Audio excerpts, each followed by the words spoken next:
Okay, so in this tutorial I'm going to be showing you how to make this sort of outline around the person using the segmentation template.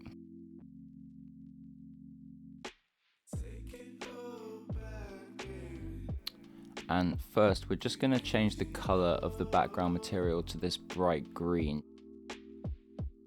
Then we're going to turn the alpha on and set the texture to the segmentation. And when you move the mask size, it changes the distance further away from the body. So we're just going to want to duplicate this background material, and then let's just call them background 1 and background 2. Then we're going to want to duplicate the background rectangle. We'll call them BG1 and BG2, and then we'll change the BG2 over to the BG2 material. Then we're going to want to go up to camera and create a new segmentation texture, and let's just call this one Seg1 and this new one Seg2. Then we're going to go to the background 2 rectangle, and the background 2 material, and change the alpha to the new segmentation.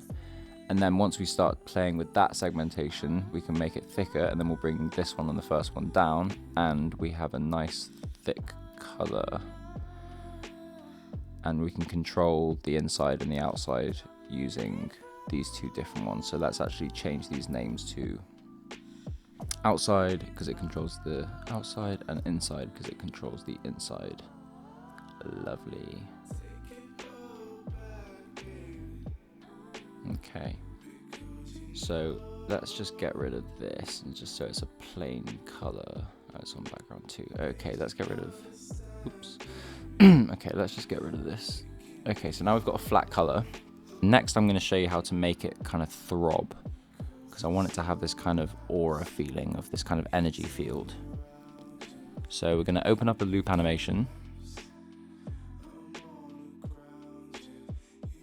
and then a transition.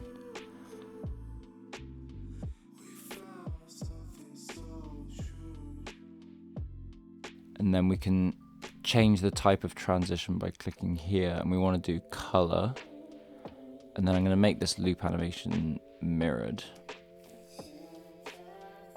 and we're going to want to connect it to the texture. I think the main one was this background 2, so connect it to the texture of that, and then you'll see that it starts going from light to dark because the color of it is green, and it's just changing it from light to dark. So now if we change the blend mode to screen, when it goes dark it will disappear, and when it's white it will appear.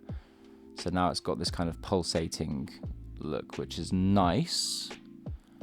But maybe you want it to change colors, so in that case you could do something like this. You could get a transition and just change it from if you had 2 colors, you could change it from one to the other by picking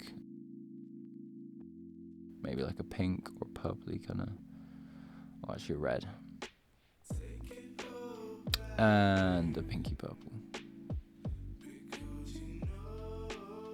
And then we'll make this white so it's affecting it without anything else. And I'll just make this, I'll just get both of the materials on the same page.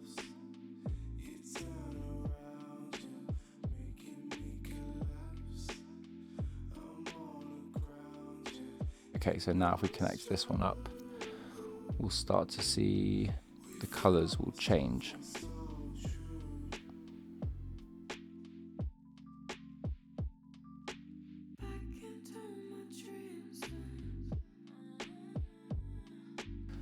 Now I'm going to show you a quick little thing that I made using the SDF patch.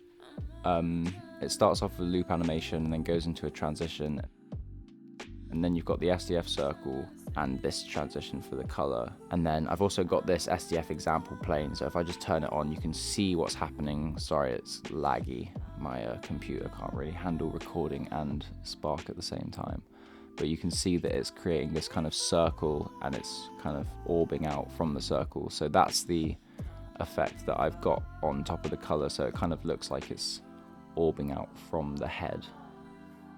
So thanks for watching. If this video helped you, hit like. There's going to be a lot more tutorials coming, so Make sure you subscribe if you're interested in learning more about Spark. If you make an effect using this tutorial, tag me on Instagram at @OnMatters. I'd love to see what you guys are making. And stay tuned because there's a lot more coming. It's